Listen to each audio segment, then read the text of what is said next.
Ladies and gentlemen, hey, hi, how you doing? Welcome back to the channel. Thank you so much for stopping by.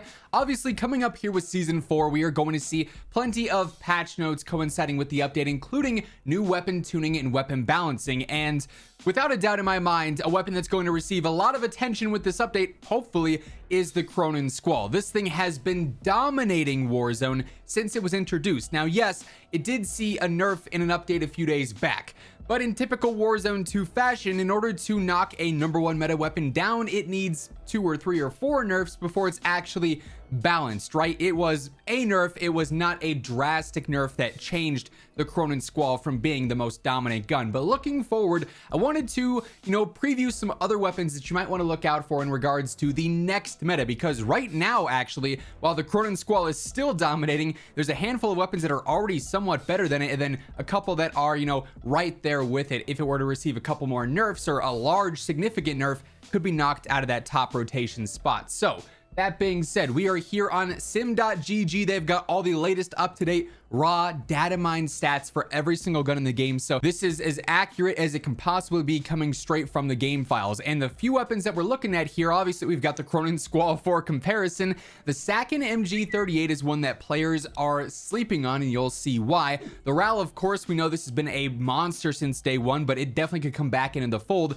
The Lachmann 762 is one that's really interesting. You guys will see why I think this has so much potential. And then on the complete inverse of what the CRONEN SQUALL is, super bad recoil, heavy hitting, you've got the slightly less hard hitting, very easy to use weapon that actually has the best rifle TTK over range. But we scroll down into our actual stats here. We are looking at the TTK with 250 HP, and their plate damage values are applied here on sim.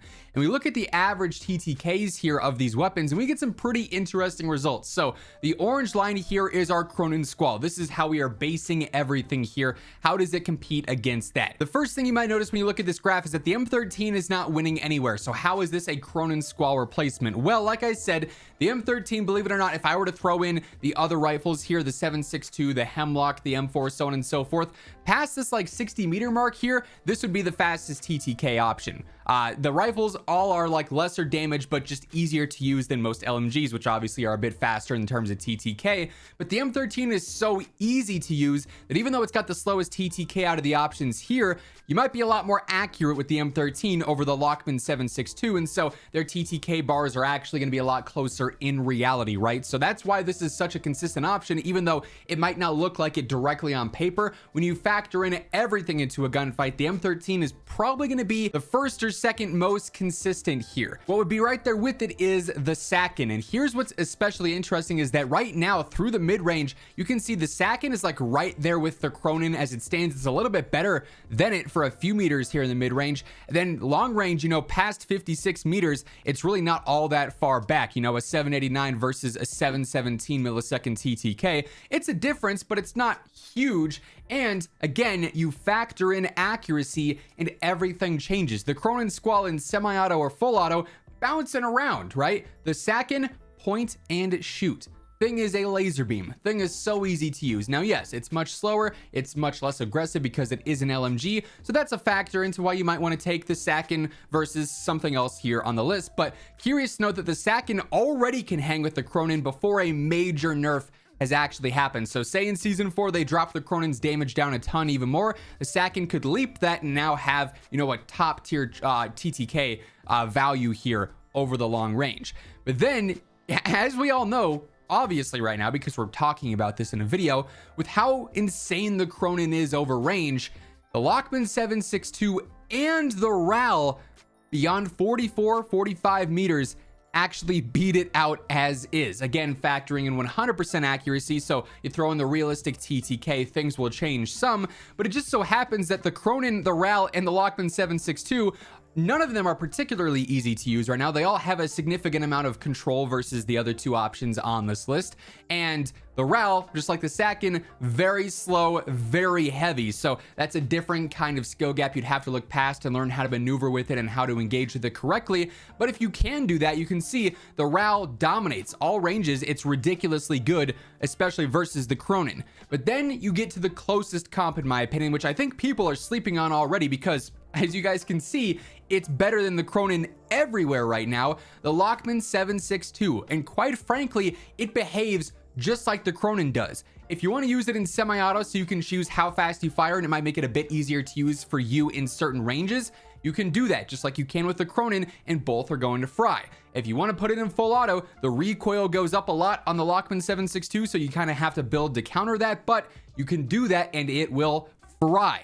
The Lachmann 7.62 is basically the CRONEN SQUALL 2.0. It's just slept on a ton right now. This truly is what I think could be the new most dominant gun in the game. You'll just have to learn the skill gap of its control and again how to engage with it. But if you can do that, the thing has the potential to be insanely broken. So now that we got the stats, I do want to break down some setups for these 4 alternative weapons in case you guys want to try them out now and see how they feel and get ready for when this CRONEN SQUALL nerf hits, right? As we jump into that, quick reminder, if you're new here, every single day I got you covered with all things going on in COD, so feel free to hit that subscribe button, turn on those post notifications, and if you guys enjoy the video, let me know by dropping a like on it. Would be seriously appreciated. Also, I want to give a quick shout out to my friends over at G Fuel. Of course, code WHosImmortal currently gets you 20 to 30% off everything on the G Fuel site, whether you're looking at cans, starter packs, if you're trying G Fuel for the first time, all the tubs, if you're looking to maybe restock your favorite flavor or try something new, Code WHosImmortal has you covered. The more the code gets used, by the way, the better the chance of maybe our shaker cup eventually returning, or perhaps us getting our very own flavor one day. If you guys want to check anything out from the G Fuel site, link for that will be down in the description below. So as far as these alternative setups go, obviously some we've talked about many times here on the channel. You guys probably are pretty familiar with them. For instance, the M13. This is a weapon that we're always mentioning when it comes to the top rifles, the top long range meta options. Just one of the better weapons in the game in my opinion. And as you guys saw, it's really actually competitive with what was on the graph there, and its long range TTK does win in the assault rifle category. So standard setup here, AMOB V4, we're of course tuning for that furthest eye position and faster ADS. 60 round extended mag, high velocity ammo for the better velocity in the mid to long range, just going to make things feel more consistent.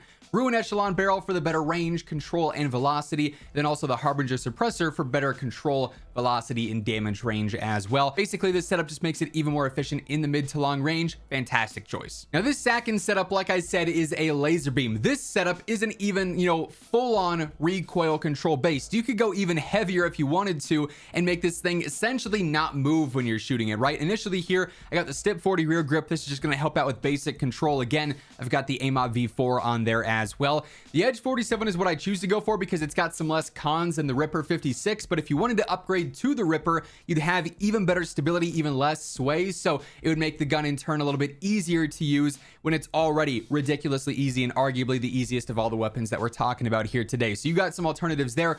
Polar Fire S suppressor is not going to do much for your control, but it will help out with the velocity and the range. But if you wanted to go to, Talon here, you could get even better control as well. It'd just be a tad bit slower. And lastly, Silver Series barrel, better control, better velocity, better range, yet again, better pizza Papa John's, right? Again, a setup that is going to fry in the mid to long range. It's just a little bit slower, a little bit heavier, obviously, because it is an LMG. Now, the inverse of the Sakin when it comes to LMGs is the RAAL. Sakin is lower damage, obviously still really good TTK, but lower damage and super easy control. This is insane damage and really bad control, right? So this entire setup is dedicated to adding better control to the setup. Again, AMOB V4 optics, same deal as always. Stip 40 rear grip here as well for that better just straight up control, right? The Dune underbarrel going to help out with steadiness. That's all general recoil control, vertical and horizontal. So that'll help out a lot with that and just making the gun easier to use.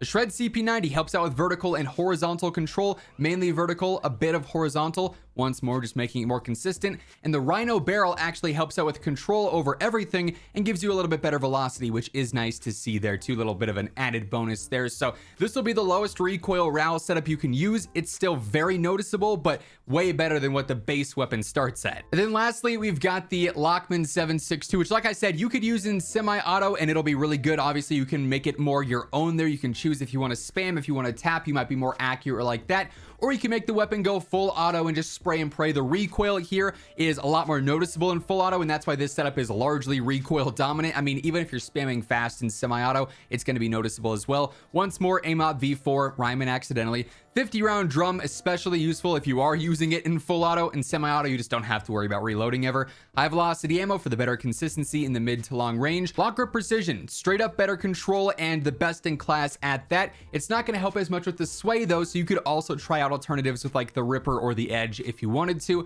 Then lastly, Sakin Tread 40, mainly vertical control. Here's some horizontal as well, just to make things a bit more reliable and a bit easier and more straightforward, right? But any of these options right now, honestly, could hang with the Cronen, maybe outside of the M13 and, you know, super accurate fights if someone's using a Cronen instead. But if the Cronen were to get nerfed, like I said, the basis of this, all these weapons, as soon as that Cronen nerf hits, should be the best alternatives in the game. And that being said, that is going to wrap things up for this one. If you guys enjoyed the video, let me know by dropping a like on it. And if you're new here, feel free to hit that subscribe button, turn on those post notifications to always stay up to date with all things going on. But once again, thank you so much for tuning in. And until next time, take it easy. Have an awesome rest of your day. I'll catch you guys later. Peace out.